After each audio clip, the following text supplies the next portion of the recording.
Gil Martin here, and welcome everybody to today's episode of the Daily Packers Post, where we bring you in-depth daily coverage of your Green Bay Packers. We have new episodes dropping every day, Monday through Friday, so make sure you hit the like button and subscribe so you never miss an episode. Yesterday, we talked about the Packers' quarter-century team on offense. Today, we flip the switch and take a look at the best Packers players on defense and special teams from 2000 through 2024. And it's interesting because the only player who was named to the NFL's quarter-century team who was affiliated with the Packers is Julius Peppers, who played 3 seasons in Green Bay. Guess what? He did not make the Packers quarter-century team on defense because why? Well, only what these players did as Packers between 2000 and 2024 is considered for our list. And here are the Packers quarter-century team on defense as chosen by the editors of the Packers Post.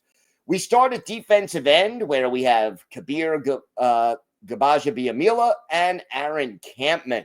KGB was a 5th-round pick in 2000, but played 9 seasons in Green Bay and was the team's second all-time leading sacker. Of course, sacks only an official statistic after 1982, but KGB 4 straight seasons of double-digit sacks between 2001 and 2004, went to the Pro Bowl after the 2003 season, recovered 7 fumbles, and recorded 74.5 sacks during his time in Green Bay.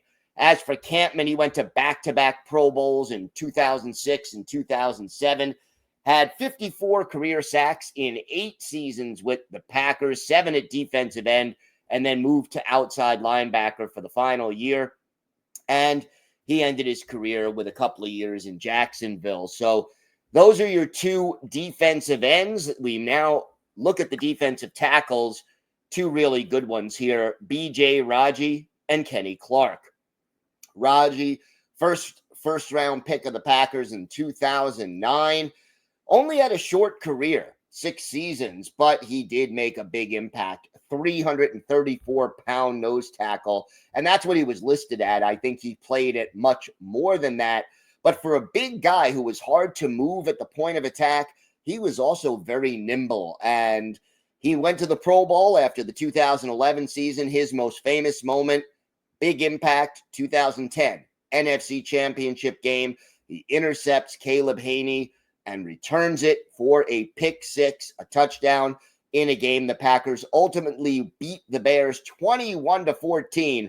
So Raji, a big part of that. And then Kenny Clark, 9 seasons in Green Bay and counting, first-round pick out of UCLA, and spent a lot of time at nose tackle, was moved to 3 technique, may mix it up, play 3 or nose or 5 tech, depending on how Jeff Hafley wants to arrange it.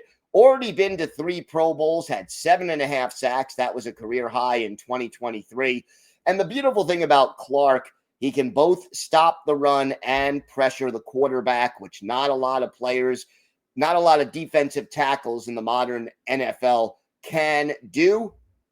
And hopefully Clark overcomes the toe injury that hampered him last year and is able to play better and return to form in 2025. At outside linebacker, Clay Matthews and Zadarius Smith. Clay Matthews, the 2nd pick in the first round in 2009, went to the Pro Bowl in 6 of his first seasons with Green Bay, had 4 years of double-digit sacks, had 3 touchdowns during his time in Green Bay, and of course, his most famous play, the forced fumble on the first play of the 4th quarter in Super Bowl 45 against the Steelers. He was a fan favorite and a vocal leader in the locker room. And the other thing I love about Clay Matthews, unselfish, actually moved for a year and a half to inside linebacker when injuries hit the team. Probably would have recorded even more sacks had he not done that, but sacrificed his statistics for victories. As for Zadarius Smith, he was only a Packer for 3 years, and he left kind of on a sour note, didn't have a great departure from Green Bay, but 26 sacks, went to the Pro Bowl in his first 2 years with the Packers, and knew how to take over a game, stepped up big in the Monday night game, the next to last game in 2019 against the Vikings. 3.5 sacks and 5 tackles for loss in that game. No, he wasn't a Packer for long, but when he was an impact player. At inside linebacker, we have A.J. Hawk and Nick Barnett. Barnett, 8 years, 2003 through 2010 with the Pack, and was consistent against the run and the pass. Had more than 100 tackles in a season, 6 of his 8 years with the Packers, and returned an interception, 95 yards for a touchdown back in 2005. As for Hawk, he was drafted as an outside linebacker, but moved inside in his third year, spent 9 seasons with the Packers, went to the Pro Bowl after the 2010 season and helped the Packers win the Super Bowl. 5 seasons of 100 tackles or more and 9 interceptions during Hawk's tenure in Green Bay. At cornerback, you've got Hall of Famer Charles Woodson and Jair Alexander.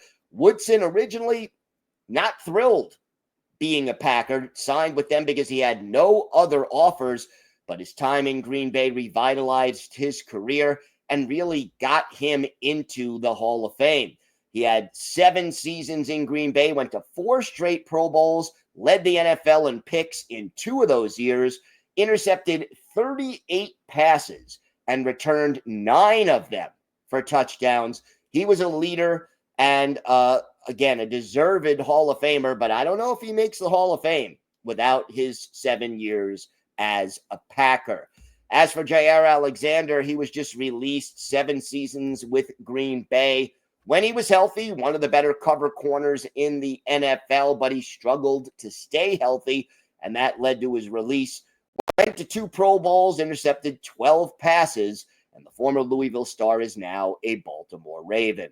At safety, Nick Collins and Darren Sharper. Collins probably would have been in the Pro Football Hall of Fame if he would have stayed healthy, but his career was cut short by injuries, and the Packers defense felt his loss badly in 2011. Made 3 straight Pro Bowls from 2008 to 2010, and had 3 pick sixes in 2008 to lead the league in that category. His most memorable play, a pick 6 in a Super Bowl, picking off Ben Roethlisberger and giving the Packers that early 14-0 lead. He was inducted into the Packers Hall of Fame in 2016.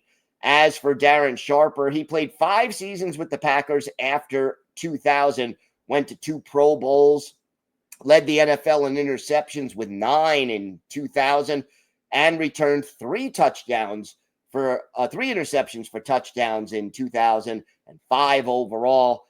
Unfortunately, after his career ended, some major off-the-field issues. We're not going to talk about that, but for his on-the-field performance, he certainly earned a spot. His off-the-field performance, well, not at all acceptable. And for special teams, obviously the kicker, Mason Crosby, 1,918 points, the all-time leading scorer in Packers history. Came through in the clutch. You remember that big playoff win in Dallas. He kicked 2 50-plus yard field goals in the last 2 minutes of the game to help the Packers pull off the win. Mason Crosby, clearly the kicker of the quarter century. Tim Mastay earns punting honors. He had 6 seasons in Green Bay between 2010 and 2015, averaged 44.2 yards per punt, which is even more impressive when you say he's kicking outdoors in Green Bay weather for part of the season, as opposed to in the dome or in a warm weather location. And for the return specialist, we go Keyshawn Nixon, a 2-time All-Pro kick returner in 2022 and 2023. Tough to figure with the return specialists because they usually change so frequently, but Keyshawn Nixon is our pick. Don't forget to check out our website at thepackerspost.com. We have new articles every day, Monday through Saturday, including a big history article every Saturday, so make sure you check that out. Hit the like button and subscribe so you never miss an episode here of the Daily Packers Post. I'm Gil Martin. Thanks so much for watching. Have a great day. And of course, go Pack Go.